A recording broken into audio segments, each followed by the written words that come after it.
Okay, so this lesson I think is dedicated to Shira Beth's new granddaughter, baby granddaughter, and Mazal Tov, and also someone who's not usually on our screen, but may be joining us tomorrow. Margie Gilliman just lost a cat that she had found at the synagogue and adopted at the synagogue back in St. Louis, and she just lost the cat, and we are in sympathy with Margie and her loss. So, okay. Sure, I can find, yes.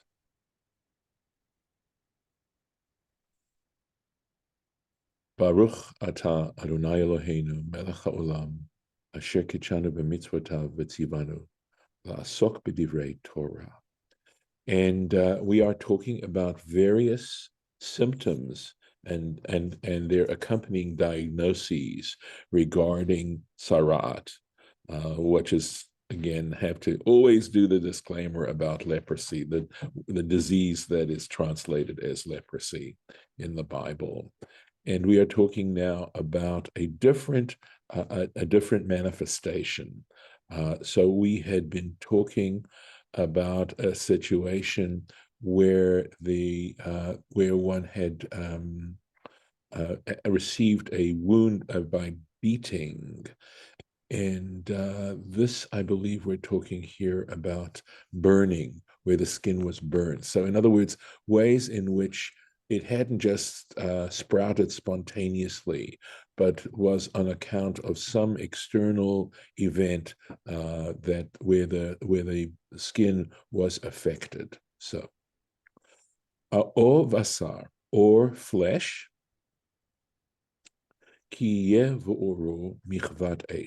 which is in its skin, in the skin, right?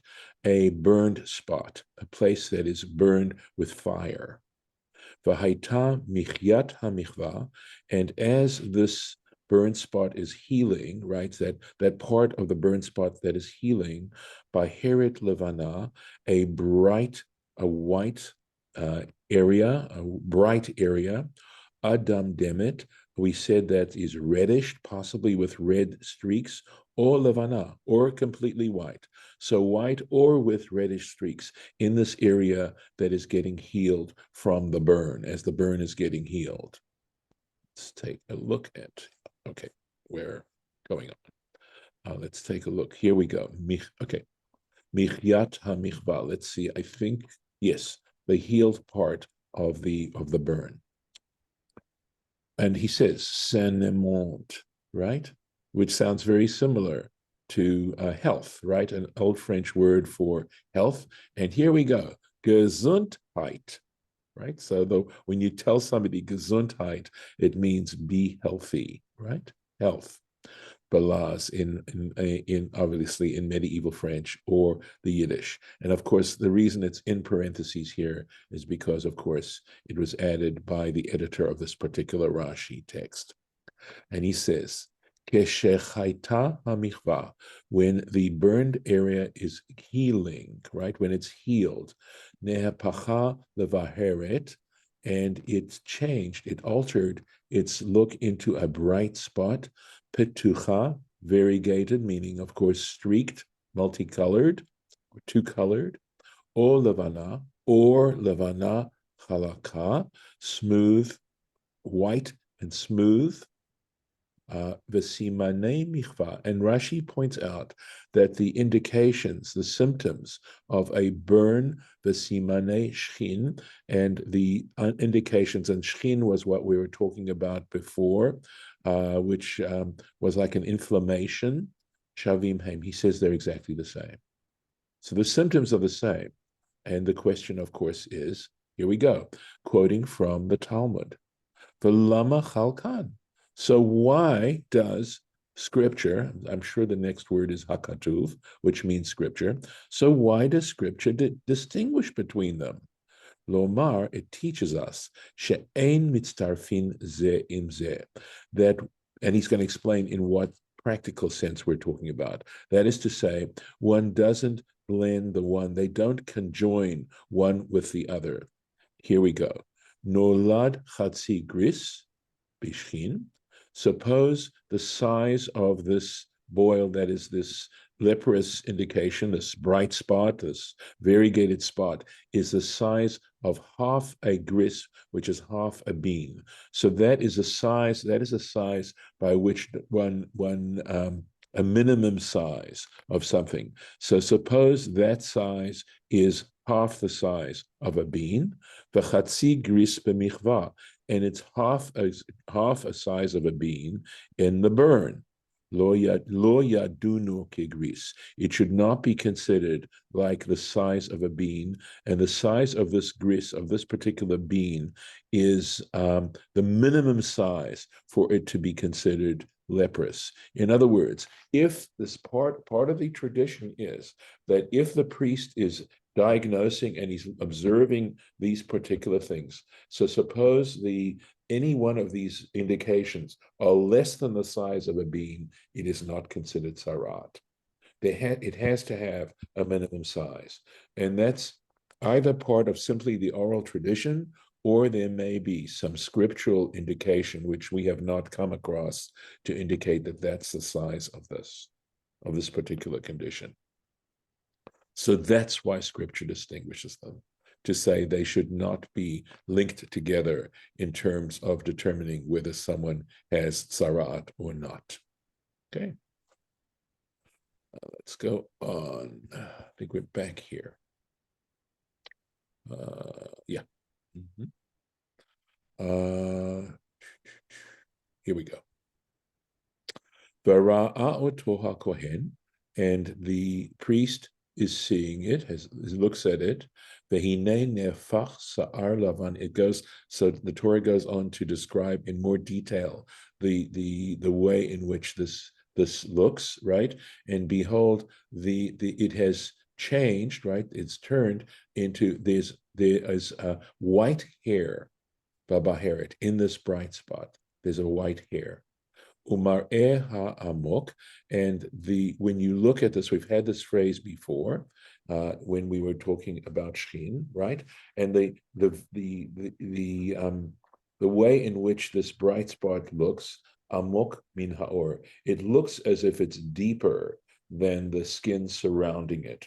And Rashi explained that, like when you look at the shadow of something on the ground, the light around the shadow looks as if it's deeper than the shadow. And that's the idea of something bright looking deeper. And the point that Rashi is making is that this word mar'eh, in other words, its appearance, it's not that it's actually physically deeper, but rather that its appearance looks as if it's deeper, and tzara'at hi, it is considered tzara'at. B'michva, in this wound, right, or this place where the person has suffered some kind of striking, right? Paracha, it has spread. V'timei oto hakohen, the priest should consider him impure. He should declare him impure. Nega tzara'at, it is indeed the plague of leprosy. Going on. There's not a lot of Rashi here, partially because there are similarities here. The imir ena hakohen, and if the priest sees v'hinei ein babaheret se'ar lavan, and indeed in this bright spot there is no white hair, ushfala einena min ha'or, and it doesn't look lower than the surrounding skin, vehi keha, and in fact it's faded. This brightness, or the wound itself, whatever, has faded. It hasn't become more distinct, but it's rather faded. Vehiskiro hakohen shivat yamim. The priest should put him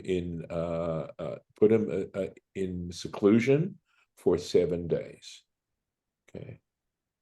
Literally, hiskiro would mean to shut him up, right? To put him in this situation where he doesn't see anyone else. Quarantine. Yeah, quarantine. Thank you. I was struggling for the word. I don't know if it's a sign of aging or something. At any rate, yes, those 7 days.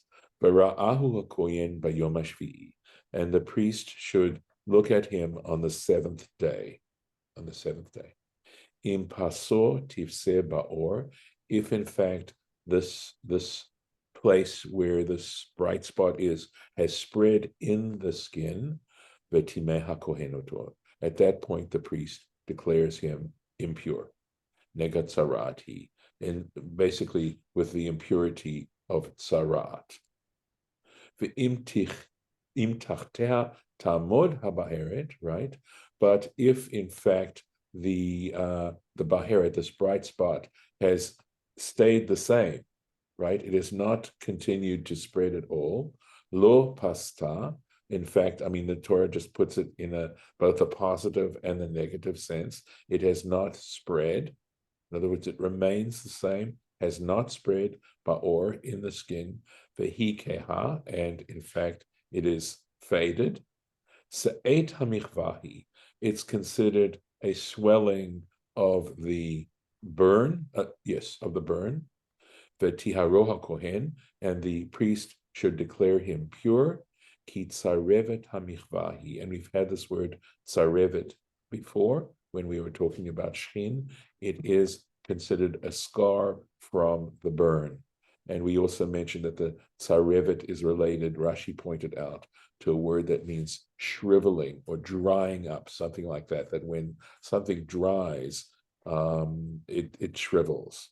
So that's it. Okay. So we can go on a little bit more, unless there are comments at this point. Okay. Ve'ish or isha, a man or a woman, kiyevo naga, who has this kind of affliction. And so barosh or vazakan.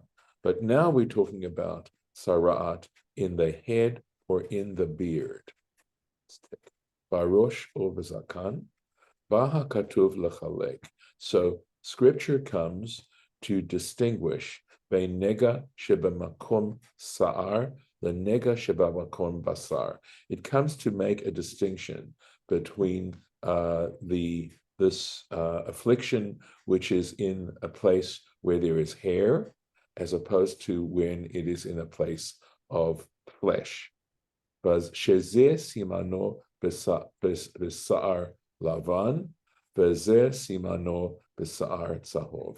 That these are its indications in white hair, and these are its indications with yellow or gold hair. Lauren, was there, you have something? Well, it's a little off subject, but zakan means beard, and I assume it's related to the word that means elder. Yes, it does. That someone who is elder has a beard. It's a sign of age, of aging. Yeah, okay. So elder's definitely referring to male. Absolutely. But it can be zakena. That's an elderly woman. Oh, okay. It's a But feminine hopefully form of, not with a beard, but maybe a little bit. right, but it's associated with it. Of course, I'm sure there are many women who would appreciate not having any kind of hair on growth on their face whatsoever. Yes, I think it just what happened was it got associated, but I think the initial meaning has to do with beard, and then got associated with age and an aging man, and then simply feminized to an aging woman. So a sign language word for Jew is Yes. beard. Right, right. I guess, well, remember there's certain prohibitions against shaving, right? And that are elsewhere in the Torah. So that's possibly one reason. So, okay, cool. V'ra'ah hakohen et hanega, and the priest sees this affliction, right? Vehine, and behold, and indeed, mar'ehu amok min ha'or. Its appearance is deeper than the surrounding skin. Ovo se'ar tzahov dak. And now it doesn't talk about lavan. It talks about, and in it, there is yellow skin. And dak means thin. Yellow hair. Yes. Yeah, I'm sorry. Did I say skin? Forgive me. Right. Yes, yellow hair. V'timei oto hakohen, and the kohen, the priest, should declare him impure. And the word netek is a specific word applied to this. Lauren, if you have a handy translation there, I'll take. It says netek in the English. I love it. Okay, very good. I think I've seen some kinds of translations of it, but I'm not going to look it up right now. I will look it up later. Tzara'at harosh, it is considered a tzara'at of the head, or hazakan, or the beard, who indeed it is. That's what it is. Okay, let's go on. It's Rashi. Barosh or bazakan, either in the head or in the beard. Bahakatu, wait a second. We did this. We did this. Sorry. Next one. Uvor sa'ar tzahov. And in it, it has yellow hair. Shenepach sa'ar shachor. The point is that the black hair has transformed shebo, shachor shebo letzahov. That's what's happened is the black hair that is there has turned yellow. Netekhu. So Rashi says, so kach shmo, that's its name. It's called, this particular condition or symptom is called a netek. Right? That's what he's saying. That's what it's called.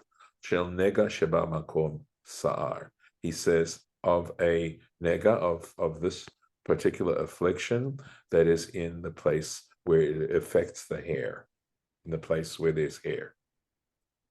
Let's keep going. Let's see if I have anything back here at all. I Googled it and I'm finding disconnect or disconnection for netek. Okay. Yes, take means to separate. And there must be some connection of that. I can take a moment and we can look at Jastro and I can help, we can take a look at it. So what I'll do is I'll go to I'll see if I can get the Jastro for us. Let me see if I can. 1 second. All right, let me see what I can do here. Yep, there it is.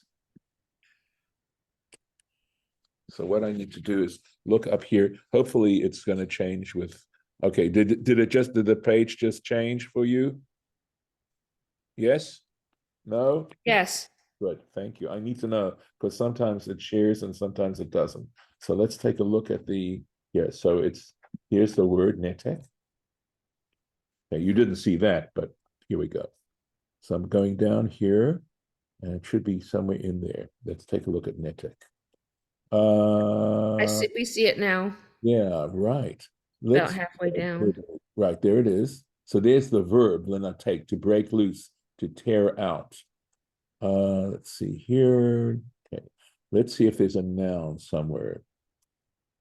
Here we go. Netek, torn out, blanched, spot on the head. This is how wonderful Jastro is. There's the word. Okay. And it's Sounds related. kind of like an adjective, but Yeah. Well, he says it's a noun. M would be masculine noun. Okay. So, okay, blanched spot. I'll put that in there. Okay, so yeah, hold on a second. Maybe go back in there. It's helpful. Let's see if I can do this. There we are.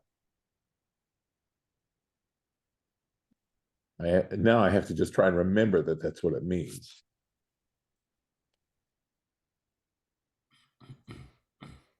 And I'm putting down the reference, the Jastro reference. Okay.